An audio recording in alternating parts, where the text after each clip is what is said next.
If you want to feel more calm, confident, and connected in your life, the Love Your Real Life membership is for you.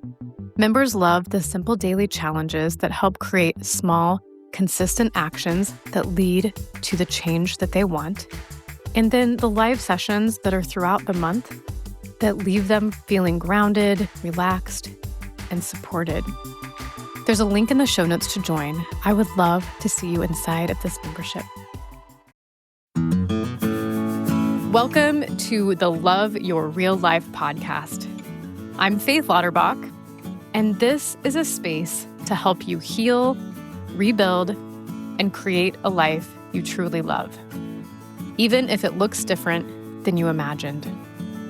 Each week, I'll be sharing tools, encouragement, and real conversations about what it means to move forward after betrayal, heartbreak, or simply life not going as planned. I am honored to walk alongside you and help you love your real life.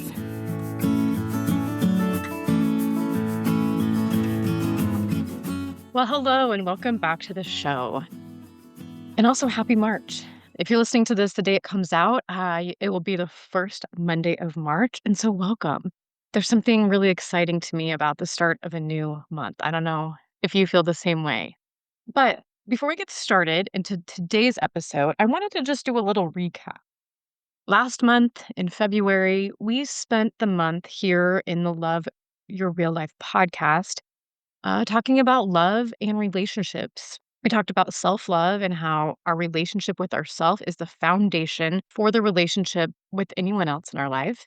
We talked about dating again. I shared some of my personal experience about what it was like to get out there again in the world after being married for over 17 years and what that kind of looked like for me. And then I rounded out last month with an interview with my husband, and we talked about what it was like to start a new relationship when we were both, in our late 30s, early 40s, after both experiencing, obviously previous relationships and other things. And specifically for me, what that was like getting into a relationship after experiencing infidelity previously, and what it was like for my husband to, kind of walk alongside me in that of the things that came up naturally for us because of my previous experience and how that impacted our relationship when it was a baby, brand new relationship, and things that we did to help support that. Okay. So that was February. And really, as I was thinking about what comes next, what to have episodes about here in March, I was thinking about something.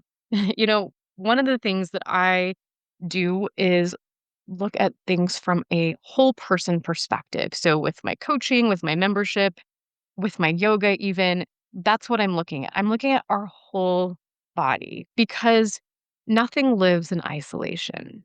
So if we tend to just one area, eventually something else happens because we're not kind of tending to that whole garden. So this month is going to be about looking at some of those pieces. So here's what I'm going to do. When we're looking at March, and again, kind of talking about that energy that comes with March, we're moving into spring, and there's just something naturally that happens in the springtime that makes us want to open our windows, clear out the clutter, and do some deep cleaning. But instead of organizing our closets, which, by the way, I do really enjoy, for real, I want to walk us through something that looks a little bit different. So, over the next 3 weeks, we're going to do a spring cleaning of our holistic life. At the beginning of the year, I do a holistic goals workshop.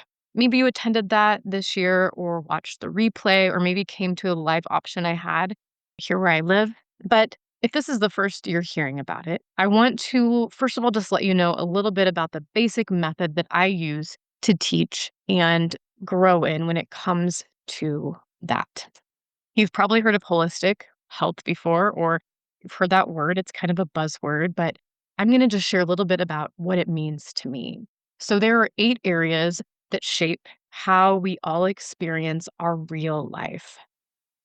And each part of this health and life impacts each other. So the 8 areas that I focus on are our physical health, mental and emotional, home, relationships, financial, spiritual, work, and then learning. So, over the next 3 weeks, we're going to go through these different areas. I'm going to offer some journal prompts to help get clarity on where you are currently. And then we're going to move forward by asking in each area, how do I want to feel in this area of my life? What I know is when we start with how we want to feel, it is much easier and more connected and impactful to then decide what intentional actions we want to take. This is because it can be really common when we are setting goals or thinking about what we want to do with our lives. We think about what we should be doing, quote unquote, should. And when we start from what we think we should be doing, it can feel a little disconnected. It can feel like we're being guided from guilt. But if we start from how we want to feel, then we are starting from a place within us instead of outside of us.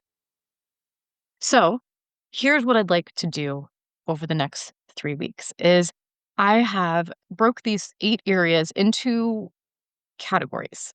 So, we're going to start with the inside. So, mental and emotional health, spiritual, and then learning. So, that's what we're going to talk about today.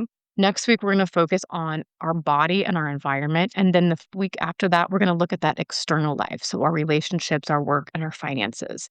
And so, we're going to take this kind of step by step. And starting with the inside out, we're going to spring clean today our inner world. So, hopefully that sounds fun. That's what we're going to be doing. And so here we go. So if you have done the Holistic Goals workshop and you have some notes you took, or if you did the handout or whatever, it can be helpful to have that out. But if you haven't and don't, then that's totally fine too. I will walk you through it step by step.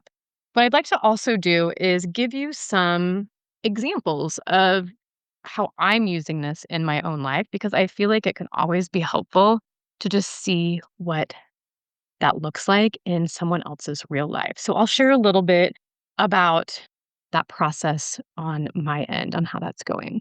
So we're going to start with mental and emotional health. So, just to kind of as an overview, this area really reflects how we process emotions and feelings, how we manage our stress, and our thoughts. Our thoughts are a big one, and we're going to talk a little bit more about that. So, this area is really about feeling supported on the inside and not from a place of trying to control our emotions or thoughts, but to look at them from a perspective of how it's impacting our life.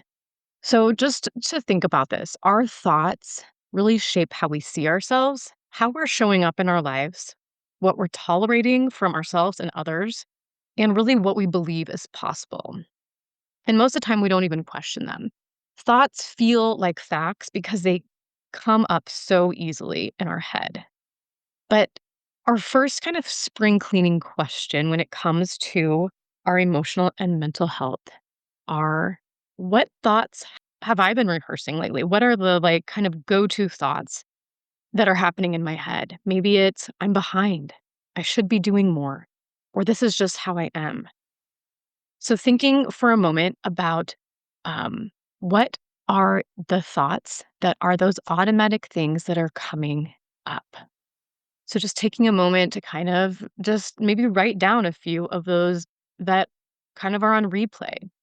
And the thing to notice is typically for people, these automatic thoughts are not ones that are very supportive of ourselves. They're ones that, again, are kind of laced with guilt and shame.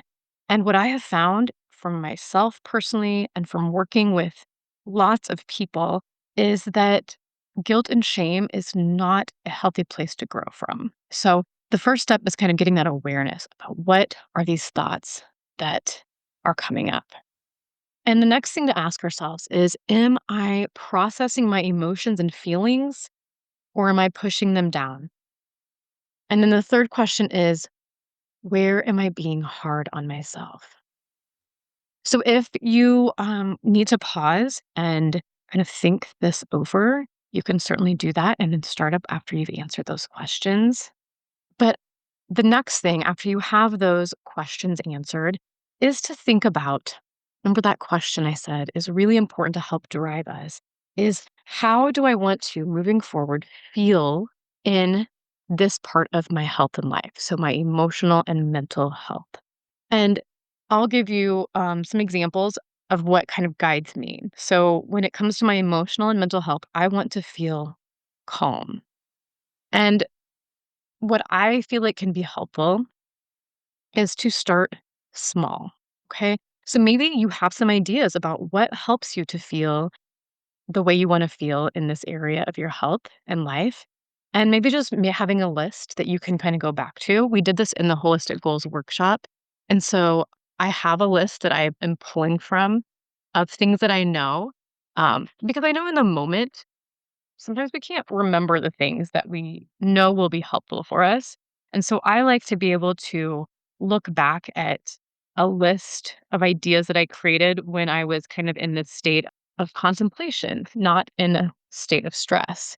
And so I know for me, my morning routine, doing thought work regularly, going to coaching, going to therapy, all of these things are helpful for me in my emotional and mental health.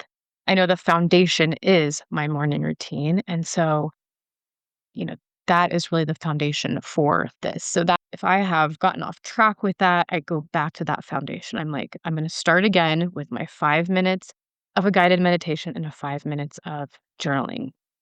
So, thinking of your own, what is first, how do you want to feel in your emotional and mental health? And what is one small intentional action that can help you feel that way?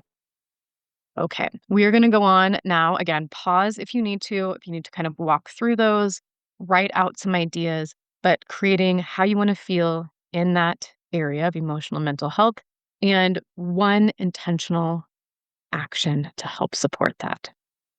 The second part to this is going to be our spiritual health. So, our spiritual health is about our sense of meaning, connection, and belonging and grounding that we have. So, sometimes people think of religious practices when they think of spiritual health, but it is not, it can be, but it does not have to be about religion. We all have a spiritual component no matter what we believe. So, our spiritual health can include faith, prayer, or spiritual practices. It also includes connection to something greater than ourselves, whether that's God or the universe, nature, whatever it is that you feel connected to that bigger peace, inner peace and trust, what our values and our purpose are, how we feel in our, like, do we feel guided? Do we feel anchored? Or do we just feel kind of like all over the place? Spiritual health definitely looks different for everyone. And it is one of those things that really evolves over time with our experiences and things like that. If we are feeling kind of unwell in the spiritual realm, there's some things that can come up like just constant distraction, not having any quiet space, disconnection from meaning in our lives. And so that's one of the things that when we can hone in on our spiritual health and life, it can help support so many other areas. So, here are some questions to ask yourselves. Do I feel grounded? Maybe just taking a moment to take a couple breaths. And maybe that doesn't make sense to you. Maybe you're like, what do you even mean? And that's a good information too. But do I feel grounded and centered? Do I feel comfortable? Am I making space for quiet for myself? And what connects me to something bigger?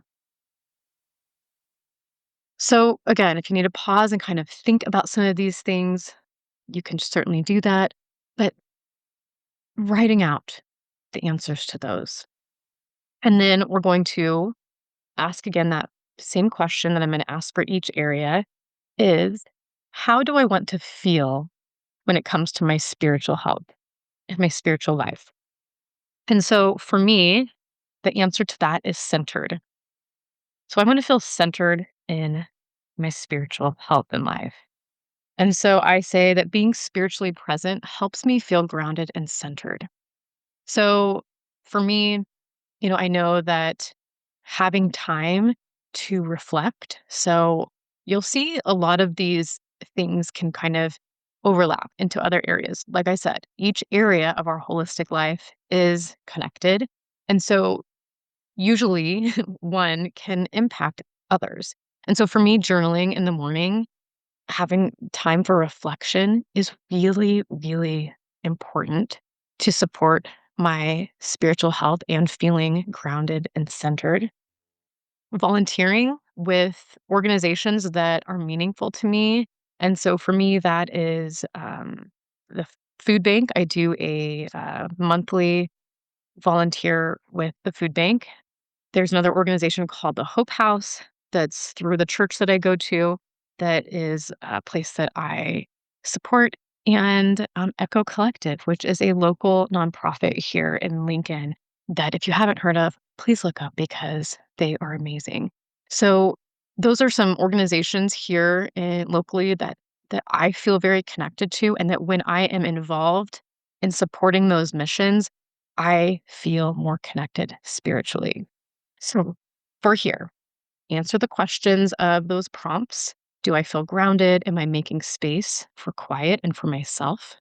What connects me to something bigger? So after you've answered those questions, thinking then about how do I want to feel in this area of my life, and come up with one intentional action, something small that helps you feel that way. It's really about coming back and remembering what centers you.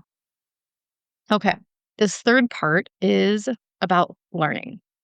This is another area of our holistic health and life is learning. Learning really focuses on how we are expanding, evolving, and staying curious. So it can involve things like skill building, personal development, listening to a podcast, reading books, creativity, maybe educations or trainings. So it can be in our professional life, but also our personal life. There's a lot of learning and growth that happens and that can happen. So we want to look at growth that's feeling aligned with where we are. So again, learning and growth can be things that we're consuming. And so being mindful about what we're consuming because that impacts our life. So if we're doing things like mindless scrolling or only watching things that create stress in our life, um, this can be a place to really kind of hone into because it will impact a lot of things. So if we're consuming mindless content, if we're just repeating old patterns and just maybe being so afraid to try something new, get out of our comfort zone or stretch our comfort zone that we're staying stuck. Growth doesn't always mean like more, like we have to do more and more, but it just can be more about being deeper or simpler. And so my journal prompt questions here are the first thing is, what am I feeding my mind? So that's what am I consuming? So what are the books that I'm reading? What are the shows that I'm watching? What are the movies that I'm watching? What are the podcasts that I'm listening to? What are the things that on a regular basis I am feeding my mind? The second question is, what am I curious about? And the third question is, where do I feel stuck? Where do I feel like I'm not moving forward? So, again, if you want to pause this and think about those questions, you certainly can do that. But we'll move on to then asking ourselves, how do I want to feel when it comes to learning and growth? And so just sitting with that for a moment, not what should I be doing, it's how do I want to feel when it comes to my learning and growth? And so for me, I want to feel fulfilled. And what that looks like is I'm going to grab my little piece of paper is when I'm present in my learning and knowledge, it allows me to feel fulfilled rather than overwhelmed. And so, again, some ideas that I had written down about intentional actions. You know, I'm a big reader. And so I want to be reading. I named kind of 3 books each month. One is I'm in a book club, so I want to read that, and that's a fiction book. I always have a personal development book for my Love Your Real Life membership. And another book I want to kind of have on is something that I am learning about, something that's an interest to me. In my knowledge and learning, I also, have some CEUs I need to do. So making sure that I'm doing those in ways that help in the things I want to learn about with being a nurse and listening to podcasts that help me learn. And then I have a couple courses that I'm doing right now for my business and for my job. And so I am working on completing those. So when it comes to thinking of like one intentional action to help me in my learning area of holistic health, and again, feeling fulfilled in that is reading, reading before bed. It can be hard to fit in reading. I hear this a lot. People saying, I want to read more, but I have no time. And I like to just challenge that a little bit of like, you can read for 5 minutes before bed. Like, we all can probably do that. So it's finding out, like, getting clear on how I want to feel in this area of health, and then being really curious with myself about what is one small intentional action that I can do. And so if you're wanting to read more, it's finding a time, like right before bed, and say, I'm going to read one chapter or 5 minutes, one page even. So, how do you want to feel? And then what's one small intentional action that you can do in order to do that? Maybe it's listening to a podcast in the car while you're driving. There's all kinds of ways that we can, include intentional actions that are important to us, taking it one small step. So, today we talked about spring cleaning our holistic life. And we're focusing on the inside, those inner parts of our life. So we talked about emotional and mental health, spirituality, and learning. So those are our 3 things to focus on. So hopefully, I will put these journal prompts. You can find a link to those in the show notes. So if you want to kind of just bring those up, head to the show notes. Our link to those will be there for you. And just I want you to notice, just bring some awareness here to this area. Remember, we're not talking about like overhauling our entire life. We're just talking about noticing, bringing awareness, releasing the things that are not helping us, and creating small intentional actions on where we want to be, how we want to feel. Okay. So looking ahead, next week, we are going to move from kind of that inside piece to our physical health and our home environment. These are all important areas. All 8 of these are going to be really impactful for your life. And I'm so excited about walking through this together with you. All right. As we close out today, remember, you don't need to become a new person this spring forever.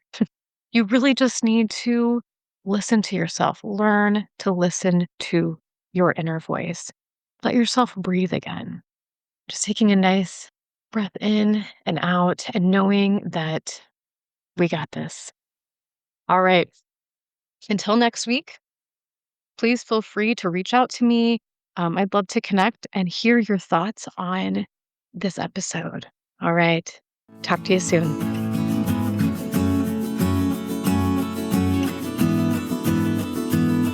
Thank you so much for listening to the Love Your Real Life podcast. I hope that today's episode was just what you needed. Be sure to subscribe to the podcast so you never miss an episode. And if you're looking for more support, check out the show notes for how to connect. Remember, no matter what your story holds, you are worthy of living a life that you love.